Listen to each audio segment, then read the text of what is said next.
odayaasha dhaqankii halkan fadhiya golaha axsaabta Soomaaliyeed gudoomiyaasha xisbiyada xisbiga kulan iyo xisbiga wadaniyada iyo shakhsiyada wanaagsan iyo axsaab kale oo tiro badan oo halkan fadhida dhammaan xubnaha golayaasha kala duwan ama hay'adaha kala duwan ee garabka dhalinyarada gobolka Banaadir ee xisbiga Daljir bahda isboortiga wariyaasha dhammaan assalaamu calaykum waraxmatullaahi wabarakaatuh salaam kadib sharaf weyn bay noo tahay maanta inaad nagala soo qayb gashaan kulankan qiimaha badan oo lagu daahfurayo garabka dhalinyarada gobolka Banaadir ee xisbiga Daljir oo sidaad maqlayseen in muddo ah hawshiisa la soo waday bishii u dambeysana ku mashquulsanaa dhismaha degmooyinka 17 ah ee gobolka Banaadir maamulkoodii iyo xaafadahaba sababtoo tahay waxaa leeyahay xukunka Soomaaliya wuxuu u batay mid cirka laga keeno kor laga keeno madaxweyne iyo baarlamaan isku ordaayo ciidan matalayaan ay jirtay laakiin xisbigan iyo ahdaaftiisa waxay ahayd in loo daadajiyo maamulka dadka in loo daadajiyo sidaasuna ku shaqayn doonaa meel kasta iyo gobol kasta waxaa laga soo bilaabay xaafadaha iyo waaxyaha degmooyinka kadibna shalay ayay ahayd markii la doortay dad matalaya 17 degmo oo golaha dhexe garabka dhalinyarada ahaa daraad bay doorteen gudoomiyahoodii iyo ku-xigeenkii golaha dhexe oo loo doortay Maxamed Garweyne Kuulow gudoomiyaha golaha dhexe ku-xigeenkiisana Cabdullaahi Xasan Guule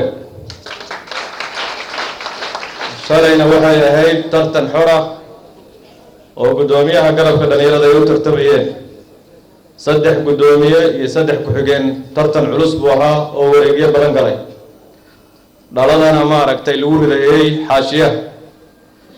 isagana waxaa ku soo baxay Nuur Shariif Maxamed Nuur Inji inuu yahay gudoomiyaha la macaamili doona gobolka Banaadir ama wakiila dhalinyarada malyanka ku dhow ee ku nool gobolka Banaadir laakiin hadda xubnuhu kun iyo xoogaa waaye xubnahan kun ayay sii cagacagayeen garabka dhalinyaradu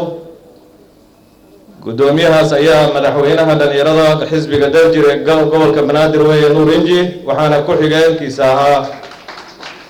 Guuleed Cabdiraxmaan marka aad baan ugu hambalyeynaa gudoomiyaasha 17 degmo wakiilka ugaha xisbiga iyo waaxyaha gobolka Banaadir ee degmooyinkaas hoostaga iyo gudoomiyaha iyo golaha dhexe iyo xubnaha garabka dhalinyarada dhammaantood waa u hambalyeynaa waxay muujiyeen runtii sidii hadda loo hadlayay markii instructionskii iyo wixii iyo ahdaaftii la rabay aan siinay farahan isaga qaadnay sababtoo tahay waa dhalinyaro ka cilmi badan dadka xilalka ugu waaweyn dalka haya jaamacada ay ka baxeen da'doodu ha yaraato laakiin way ka aqoon badan yihiin in badan oo xildhibaanadeena qaranka ka mid ah in badan oo madaxdeena ka mid ah way ka aqoon badan yihiin waan ku faanaynaa marka waxay muujiyeen haddana ayadoona isqabqabsi jirin inay si sax ah oo caday wax u dhistaan wuxuuna xisbigu u jihaysanayaa dhalinyaradana ahdaafta koowaad iyo fishankeenu waa dhalinyarada sababtoo ay tahay 70% bulshada ayay qayb bay bulshada ka yihiin marka maadaama ay yihiin majority bulshada Soomaaliyeed waxaa khasab ah haddii dawlad Soomaaliyeed la shaqaynayo iyo haddii wasaaradii shaqaynayso iyo haddii maamullo goboleed ay shaqaynayaan inay dhalinyaradu ka noqdaan saamiga ay ka yihiin bulshada oo ah 70% taasaana xisbiga Daljir uu ku shaqaynaya waxaan u jahaysan doonaa dhalinyarada gobolada wixii hadda ka dambeeya haddii ilaahay yiraahdo waxaan ugu xigi doonaa garabkii kale oo haweenka oo ayaguna qayb bulshada muhiimka ah kadibna statuska jira ama maamul goboleedyada ama dowlad goboleedyada jira oo dhalinyaradooda ay diyaar yihiin ayaan u jahaysan doonaa haddaan nahay xisbiga Daljir oo sida halkan banaadir looga dhiso kale 27 degmo ee dalkan ka jirta iyo 18 gobol oo dalkan uu lahaa ama uu yahay sida banaadir loo dhiso kale u dhismaysaa haddii la yiraahdo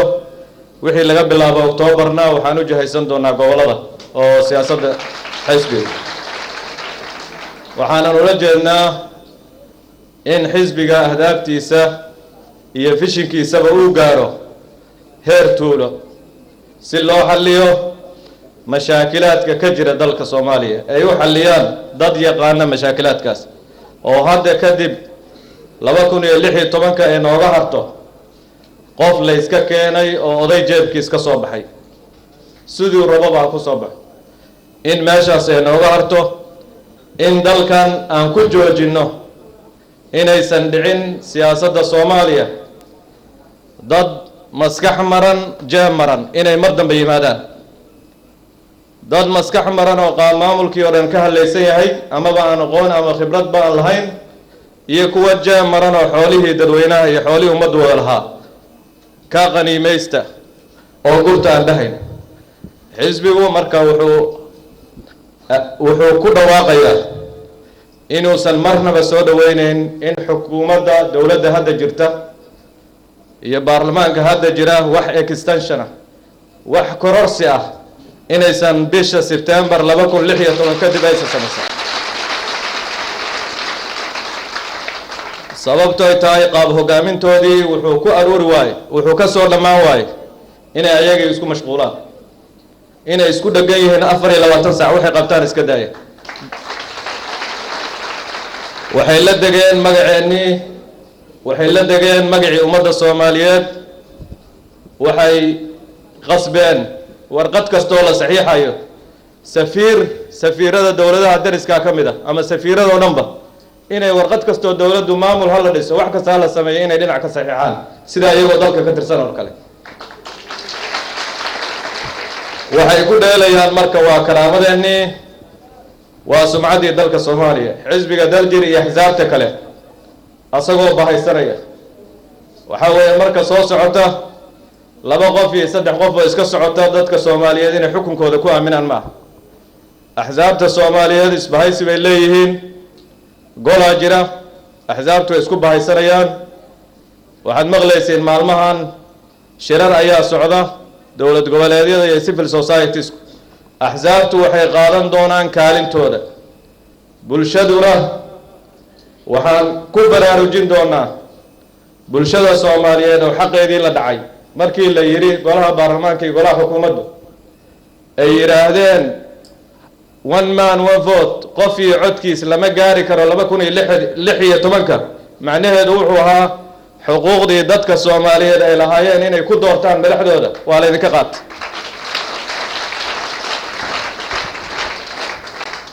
xisbiga Daljir wuxuu horkici doonaa iyo axsaabta kale ayadoo la iskaashanayo inaan xuquuqdaas dadku leeyihiin soo celino inay dadku codeeyaan sanduuq ku codeeyaan maxaa loo dooran laayahay gobolka banaadir maamulkiisii soo xor maahan ma al-shabaab baa jooga ma joogaan 6 sano ka hor baa al-shabaab ka baxeen 2005 sano ka hor bay ka baxeen maxaa loo dooran laayahay maxaa maalinka loo leeyahay dhulkii dawladda halka la gadanayaa dhulkii dawladda la qaado maxaa qashinku wadooyinka u dhooban yihiin maxaa dadka iskuuladii maxaa loo furulaaya maxaa loo waaya magaalada Muqdisho iyo magaalooyinka kaleba hal iskuul oo dawladda leedahay maxaa loo waaya hal isbitaal oo dawladda gacanta ku haysa maxaa loo waaya dadka waxaan u halgamaynaa in xuquuqda dadka ay dib u soo noqoto qof ka weyn wax ka weyn oo la dhaca ma jiro xoolo dawladeed iyo guri iyo waxaas oo dhan waxa ka weyn in codkii aad lahayd inaad ku dooratid ama ku doorataan dowlad goboleedyada laga soo bilaabo madaxdooda baarlamaanka qaranka madaxweynaha gudoomiyaha baarlamaanka codkii ay lahaayeen dadka Soomaaliyeed wax ka weyn oo la dhici lahaa ma jiro haddii kaas la dhacay waxaan u halgamaynaa oo xisbigani uu yahay visionkiisu ama aragtidiisu ama higsigiisu 2016 ma 2020 ma markay gaartaba ha gaarto inaan u halganno in qofka Soomaaliga ahi oo codkiisa qofku raba ku aamino in qofka Soomaaliga ahi oo codkiisii laga dhacay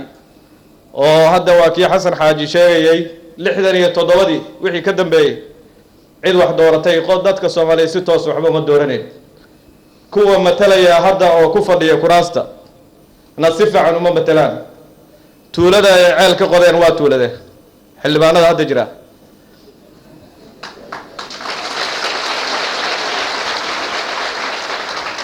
tuulada ay iskuul ka dhiseen ay islaamihii iyo haweenkii uurka lahaa waxay u dhimanayaan isbitaal la'aan asagiina halkaan mooshin la taagay waxaan baraarujinaynaa inay khaatumada suubsadaan sanad baa u haray sanadkaas inay dalka si fiican u adeegaan waxaan ku soo gunaanadayaa garabka dhalinyaradu ujeedkiisu wuxuu yahay oo maantay halkaan aan u fadhino in gobolkan Banaadir doorasho ay ka dhacdo sida ugu dhaqsaha badan in maayarka la soo doorto oo mar dambe maayar ka cabsanaya wasiirka arrimaha gudaha ama mid ka cabsanaya madaxweynaha xil baa laga qaadaya haddii amarkiisa diiday inay meesha ka baxdo maayar dadka ka cabsanaya duq magaale oo dadka ka cabsanaya ciidan booliis oo dadka u adeegaya maahan dadka inay ka xiraan kuwa dadka wadooyinka ka xiraya ma kuwa maahan iskuulada ka celinaya ardayda imtixaanaadka leh boolisku wuxuu u shaqeeyaa dadku u shaqeeyaa maahan ninka madaxda maahan dhaxdaasa iskool waxaa la xiray jidka Makal Mukarrama area ku dhow 500 mitir dhinac kasta 1 kilomitir maxaa loo xiray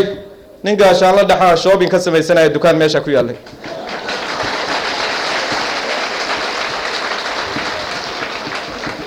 dadkii iyo masaalixdoodii waxaa loo xayiray shoppingka ninka gaashaan la dhaxaha haddii uu madaxweynaha ra'iisul wasaare noqdo maxaa malaynaysaa magaalada dhan buuxinaya marka si aan loo xirin gobolka Banaadir iyo gobolada kaleba dadku waa shaqo u dareeraan oo dimuqraadiyadii ka luntay 48 sano ka hor dalkan ay dib u soo noqotaa dadka ay maqlaya ee xisbiga darjir iyo dadka Soomaaliyeed oo kalena waligii nin madaxa u sacbato min inta xuquuqdiina dhacayo hadii kale waxaad ku tilmaanaanaysiin dadaan waxba garaad lahayn maalin dhexdaas dad la soo kiciyo waxa la yiraahdaa al-shabaab bay ka mudaharaadayaan 100 shay oo laga mudaharaadaa meeshaan taala shaqa ma jirto maalin kasta jaamacadu waxay soo saaraan kun arday ay soo saaraan xagee la geeyaa yaa shaqa la siiya baday ku dhamaadaan iyo sacra mar dambe yaa loo sacbatubin yaa la garab istaagin cid xuquuqdiina dhacays soo jeesta waxa loo bartay amisom baa dad halka ciidamada amisom baa dad iskaga dilay laga ma hadlayo waxaan maraynaa gobolka Gado madaxdii in laga soo tarxiilo dalkii Soomaaliya Sacuudiya waxaan maqli jiray meel kale la iska soo tarxiila dalkii waa la iska tarxiilaya waa la soo diboorti gareeyay Muqdisho la keen halkaana lagu soo tuuro diyaarada lagu soo guray madaxdii dhameeyay gobolka Gado dawladda u qaabilsanay yaa ka hadlay wasiirkee ka hadlay wasiirka arrimaha gudaha soo inuu ka hadlo ma ahayn madaxweynaha ra'iisul wasaare waxaan marka rabaa inaan ku soo gunaanado oo waxa soo dhan aan u galeeyahay dalkani afhayeen ma haysto axzaabta siyaasiga ah iyo ururada bulshadu waa inay afhayeen u noqdaan shacabkan xuquuqdiisa dhinac kasta loo dhacay oo ay waliba aysan la dhaafin muddadu halkaasna waa loo adkeysan karaa dhiig baxa dadka ku socda laakiin 2016 aysan la dhaafin waana ma santiin